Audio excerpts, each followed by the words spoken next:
Hello everyone, my name is Shweta. Welcome to my channel. तो I hope कि आप सभी अपनी अपनी फैमिली में अच्छे से होंगे और अपनी पढ़ाई को अच्छी तरीके से कर रहे होंगे। आई नो कि बीच में एक लॉन्ग गैपिंग आ गई, जिसके कुछ रीजंस थे। जैसे समर वेकेशन में बहुत सारे पेंडिंग वर्क थे, फैमिली फंक्शन, मैरिज फंक्शन, तो बहुत कुछ था जो अभी बहुत टाइम से एक पेंडिंग हो रखा था। बट अब सब कुछ कंप्लीट हो चुका है और मैं बैक टू वर्क अभी आ चुकी हूँ। तो आगे हम अपने डिस्कशन को स्टार्ट करते हैं। आई नो कि बीच में बहुत सारे आपको अपडेट्स देखने को मिले होंगे। जैसे सीटेट एग्जाम्स को लेकर के काफ़ी कुछ चेंजिंग हो गई। उसके बाद आपके टीचिंग भर्ती, जैसे आपका बीपीएससी का एग्जाम्स, जिसमें ऑल स्टेट्स को अलाउ कर दिया गया, जिसकी वजह से बहुत सारे कैंडिडेट जो हैं वो बिहार शिक्षक भर्ती के जो एग्जाम्स हैं वो उसमें लग गए हैं, उसकी तैयारी में लग चुके हैं। तो अब आपके सामने ऐसी सिचुएशन है। देखिए, एक टाइम ऐसा था जब आप वेट कर रहे थे कि कोई ना कोई इस फील्ड में जो है वो टीचिंग वैकेंसी कोई आए हमारे सामने और हम उसके पेपर को दे पाए। कब तक ये वैकेंसी आएगी, कब तक हमें पेपर देने का मौका मिलेगा। तो अब तो सिचुएशन ऐसी है कि आपके सामने जो है वो एग्जाम्स की भरमार है। आपको बैक टू बैक जो है वो आपको एक के बाद एक करके आपको पेपर देने हैं। उसकी बहुत सारी आपको तैयारियां करनी है। ये एक स्ट्रगल टाइम है जिसमें हम सबको जो है वो जूझ करके तैयारियां करके और सक्सेस होना है। और बिना स्ट्रगल के तो सक्सेस होना जो है वो इम्पॉसिबल है। इसलिए जो स्ट्रगल करना है वो हम सबको छोड़ना नहीं है। इसमें आपको जो है स्ट्रगल जो है वो अपना कंटिन्यू रखना है। तो आई होप कि आप सभी अपनी अपनी तैयारी में बिजी होंगे। और अभी सिचुएशन ऐसी है कि मैक्सिमम कैंडिडेट जो है वो सीटेट 2023 के एग्जाम्स की भी तैयारी कर रहे होंगे, जो 20 अगस्त को पेपर है। और साथ ही साथ आप बीपीएससी जो बिहार शिक्षक भर्ती है उसके भी एग्जाम्स की आप तैयारी साथ के साथ आप कर रहे होंगे। तो मेरी तरफ से बहुत सारी आप सभी को शुभकामनाएं। आपके जो भी एग्जाम्स आपके सामने आने वाले हैं आप उसमें अच्छा करें। तो मेरी तरफ से भी आप सभी को बेस्ट विशेष उसके लिए। तो अभी मैं एक छोटी सी एक बात कर लेती हूँ। अपने जो आपका जो सीटेट एग्जाम्स है, जो आपको इसमें जो न्यू अपडेट आप सबको मिल ही गया होगा, लेकिन मैं इसके बारे में एक छोटा सा आप सबसे डिस्कशन करना चाहती हूँ। जो ये सीटेट का पेपर आपका सडनली जो आपका ऑनलाइन से ऑफलाइन कर दिया गया, तो मुझे पता है कि आप में से बहुत सारे ऐसे कैंडिडेट होंगे जो इस बात से बहुत ज़्यादा हैप्पी हो गए होंगे कि चलो अब तो अच्छा हो गया। अब तो पहले की तरह आप, जैसे पहले जो ट्रेडिशनल मेथड था आपका पेन पेपर जो टेस्ट चलते थे, अब उसी तरीके से आपको एग्जाम्स देने हैं। तो अच्छी बात है, एक तरीके से देखा जाए तो बहुत अच्छी बात है। क्योंकि बहुत सारे कैंडिडेट की जो स्ट्रेंथ है, उनकी जो पेपर है वो सिर्फ और सिर्फ इस वजह से छूट जाते थे या उनके क्वेश्चंस कंप्लीट नहीं हो पाते थे। क्योंकि उनकी सबसे बड़ी प्रॉब्लम क्या थी कि ऑनलाइन एग्जाम्स, जब से ये 2 सालों से जब से ऑनलाइन एग्जाम दिया जा रहा है, तो उसमें ऐसा देखने को मिला कि बहुत सारे कैंडिडेट ऐसे हैं जिनके पास, मान लीजिए कि कंप्यूटर की जो बेसिक नॉलेज होती है, वो बेसिक नॉलेज भी उनके पास कंप्यूटर की नहीं है, या फिर उन्होंने कभी भी कंप्यूटर पे किसी भी टाइप का कोई वर्क नहीं किया। फर्स्ट टाइम अपने सामने उन्होंने इस तरीके से कंप्यूटर पे बैठ के उन्होंने टेस्ट दिया, तो उनके सामने जो है वो बहुत सारी दिक्कतें उनको फेस करनी पड़ती थी उस टाइम पे। क्योंकि उस समय क्या होता है कि एक टाइम ड्यूरेशन होता है, ठीक है।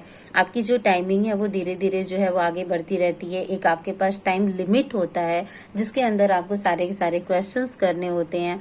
तो बहुत सारी छोटी छोटी चीजें होती हैं जिनको नॉलेज है, जिनकी बेसिक नॉलेज जो है वो स्ट्रांग है, वो तो फटाफट कर लेते हैं। लेकिन बहुत सारे कैंडिडेट हैं जिनको नहीं पता होता है, तो उस वजह से उनको बहुत सारे प्रॉब्लम्स को फेस करना पड़ता है और जिसकी वजह से उनके पेपर छूटने की कंडीशन जो है वो बन जाती थी। तो अब आपके सामने ये जो है वो प्रॉब्लम नहीं होगी। और मुझे लगता है कि 100% जितने भी कैंडिडेट हैं वो इस बात से खुश होंगे कि आपको जो पेपर है वो पहले की तरह आपको ऑफलाइन देना है। आपके सामने पेपर आएगा, आप उसको पेन पेपर जो टेस्ट बोलते हैं, आप उस तरीके से आपको क्वेश्चंस पूरा आप पढ़ेंगे। उसके बाद आप अपने ऑप्शन को टिक करेंगे। जो गोला भरने वाला जो प्रोसेस है वापस से आपको उसी तरीके से करना है। तो अच्छी बात है ये भी।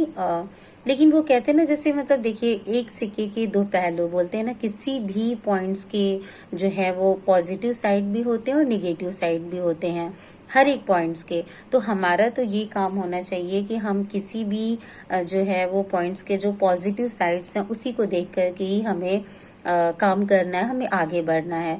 देखिए, ऑनलाइन एग्जाम्स की एक खास बात जो है वो एक पॉजिटिव साइड में आपको बताती हूँ, जो कि मुझे बहुत पसंद आती थी पर्सनली, क्योंकि मैंने तो सीटेट का ऑफलाइन एग्जाम्स भी दिए हुए हैं और जो आपकी जो ऑनलाइन एग्जाम्स है वो भी दे रखे हैं। तो मुझे दोनों के दोनों जो ऑफलाइन और ऑनलाइन एग्जाम्स के क्या क्या प्लस पॉइंट है और क्या निगेटिव पॉइंट्स हैं, वो दोनों इस बारे में मुझे मतलब मैंने इस चीज को फील किया हुआ है। तो इसमें क्या होता है कि ऑनलाइन एग्जाम्स का जो सबसे बड़ा फायदा है वो क्या था कि आप जब भी हम कोई ऑप्शन, मान लीजिए हमने कोई ऑप्शन टिक कर दिया, किसी क्वेश्चंस का आंसर हमने जो है वो ऑप्शन को देखा और हमने टिक कर दिया और हम आगे बढ़ गए।